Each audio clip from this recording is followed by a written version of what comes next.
Слушайте, есть очень классная штука, которая поможет уменьшить количество стресса в вашей непростой жизни.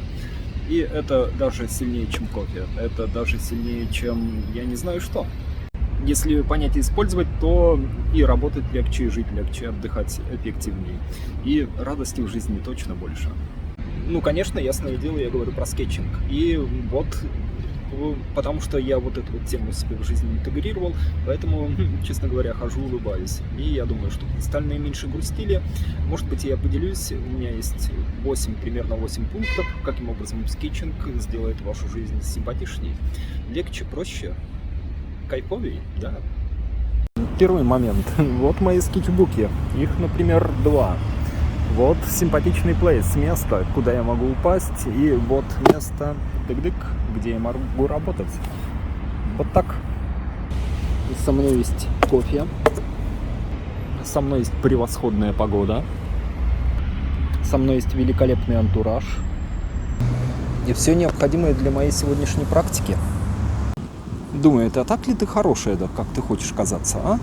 Может быть, вот этот момент как раз и добавляет стресса, но этот стресс уже позитивный. То есть ты уже на соревновании, ты уже в моменте, ты уже двигаешься, ты уже не спишь, не тупишь, не зависаешь.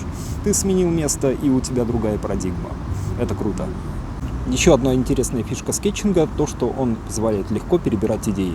То есть вы берете ваш скетчбук, то есть те, кто смотрит мои видео, видят, насколько легко и быстро можно перебирать различные варианты, различные идеи, различные концепции, различные смыслы и комбинировать их между собой. Вот это вот то, что дает скетчинг. Этого не дает, например, 3D-моделирование или, я не знаю. Это очень удобный способ. И ты берешь легко одну идею, чуть-чуть ее разрабатываешь, чуть-чуть двигаешься вперед, берешь какие-то детали, которые тебе удобно взять в этот момент. И не берешь те детали, которые тебе неудобно брать в этот момент.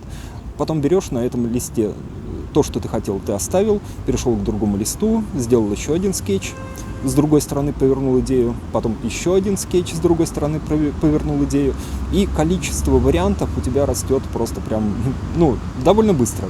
Скетчинг — это супер вариативное осмысление проекта. Например, в моих скетчбуках вот такие вот недорисованные штуки, с которыми мне все уже понятно. Вот такие. Они не полноценные, они не проработанные, но они имеют в себе вот именно тот фрагмент идеи, над которым я думал в данный момент. И когда я понял про него все, я могу его оставить. Я могу сделать некоторые записи, я могу сделать некоторые пояснения, выноски, и мне все понятно. Картина складывается. Если не привязываться к скетчингу непосредственно, также хорошо работают для мозга, например, карты интеллекта или Mindsmap, или факт-карты. Вот это тоже очень крутая штука. Но я, например, сочетаю вот этих 3 направления, то есть скетчинг при разработке проекта, при разработке большой концепции, Mindsmap, карты интеллекта и факт-карты. И вот это вот прям крутая смесь. И все это графическая история. Она также присутствует в моем скетчбуке и также хорошо работает. Еще одна любопытная фишка, которая также снимает стресс, это то, что при работе над проектом, над какой-то идеей, ты легко меняешь фокус усилий, легко меняешь направление, на которое ты нацелен своим мозгом в разработке этого проекта или каких-то других моментов. Так же, как, например, я говорил только что о вариативности, ты можешь в разработке идеи метнуться в детализацию в одном моменте, в конкретику в другом, перейти в общую какую-то канву во всех элементах твоего проекта. И это совершенно незаменимая вещь при вот этой вот интенсивной работе мозга. Я, например, вот на этом листе вот эти домики прорабатывал таким образом, условным. Вот эту вот систему с источником, скульптурой таким образом, очень условным. И в 2 вариантах: одним цветом, другим цветом. Сначала светлым цветом, чтобы получить примерные формы, потом темным цветом, чтобы выразить эти формы более конкретно. И начинаю работать над ними фрагментами. Вот вариант, вот вариант, вот вариант. Потом пришел сюда, более подробно прорисовал тему с источником, более подробно прорисовал ангела. Вот здесь нарисовал разрез. И обращаю внимание на те моменты, которые или мне ясны, и пока я думаю, я их фиксирую на бумаге, или мне не ясны, и я, если не хочу их прорабатывать, то сейчас я их не прорабатываю. И вот здесь я фиксирую те моменты, которые для меня стали понятны. И таким образом вся картина постепенно вырисовывается, складывается. Эта вариативная детализация, она работает просто супер-супер-супер. Это просто превосходно. Ты не устаешь, ты думаешь, ты получаешь огромное удовольствие от интеллектуального процесса. Твой мозг находится в комфорте, и поэтому его работа намного более эффективна, интенсивна, и плоды ее хороши. И также радость скетчинга еще в том, что если ты, например, научился этой технике и делаешь простые, маленькие, фрагментарные, маленькие штучки, делаешь симпатично, это постоянно дает мозгу немножко эндорфин, немножко дофамин. И ты как будто бы находишься в такой ситуации, когда с каждым движением ты чуть увеличиваешь в себе радость. Рисуя маленькие штучки, рисуя их красиво, рисуя вот эти вот маленькие фрагменты, пока еще большая история с проектом не сдвинута, ты уже получаешь огромное количество удовольствия. Например, даже возвращаясь вот к этому листу, если мы посмотрим на вот этот вот фрагментик, он симпатичный, посмотрите, какие крылышки. И сколько времени я на это потратил? Да, буквально, наверное, минуту для того, чтобы вырисовывать вот это вот с крылышками. И вот с этой стороны, смотрите как. Тын-тын-тын. Задрал так крылья. Классно же.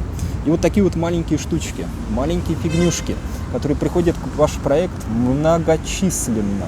Они создают настроение, создают кайф работы, создают общий тон удовольствия. Из таких маленьких сотен вот таких вот микрофрагментов создается впечатление, положительное впечатление о общем эскизе, тоже, собственно, небольшом. И в каждом вот этом моменте вот этот ты сделал с удовольствием, вот этот, все ты сделал с удовольствием. И вся вот эта история становится симпатичной. И стресса меньше, и удовольствия больше, и радости жизни тоже.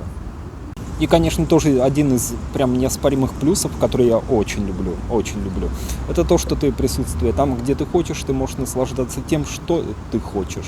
Поэтому я обычно, скетчу, например, с кофе. Если мне нужна более интенсивная работа мозга, то я использую, шоколад. И это круто, это классно. Ты пришел куда-то в симпатичное место, ты чуть-чуть покушал, ты чуть-чуть посмотрел, ты чуть-чуть поработал. И в целом это все превращается в очень симпатичную историю. И также я хочу заметить, что вот этот вот результат, который в итоге-то получается, вот эти вот скетчбуки, это не только материальный результат. Про материальность я уже говорил, насколько это круто. Но это также электронный результат, потому что ты берешь мобилу, и бамс, у тебя уже все в электронном виде. Вот то, что нельзя в электронном виде на раз-два сделать в любом месте, в любое время, простыми средствами сразу же, просто нельзя. Ты можешь получить и материальность, вот эту вот превосходную материальность, и тут же электронный вид. Отправил кому надо, все, готово, браво, супер, идеально. Скетчинг. В общем, я надеюсь, я зарядил вас на интенсивную практику. Пишите, что вы думаете. Вот такие вот мои выводы из моей практики. Какие выводы есть из вашей практики. Если вам понравилось, ставьте лайк, подписывайтесь на канал. Меня зовут Эдуард Кичигин. И чтобы научиться такой графике, ссылка внизу в описании к видео. Мой сервис Boosty. Там платный сервис, но самые крутые, самые четкие уроки. Если нужно бесплатно, внизу в описании к видео тоже ссылка на огромное количество плейлистов бесплатных. Тоже берите, практикуйте. В общем, И, пожалуйста, делитесь моим видео, чтобы рос больше мой канал. Плиз, пожалуйста, помогайте. Все, как тени на меня падают. Странно. Всем чао-чао. Хорошего дня. Пока.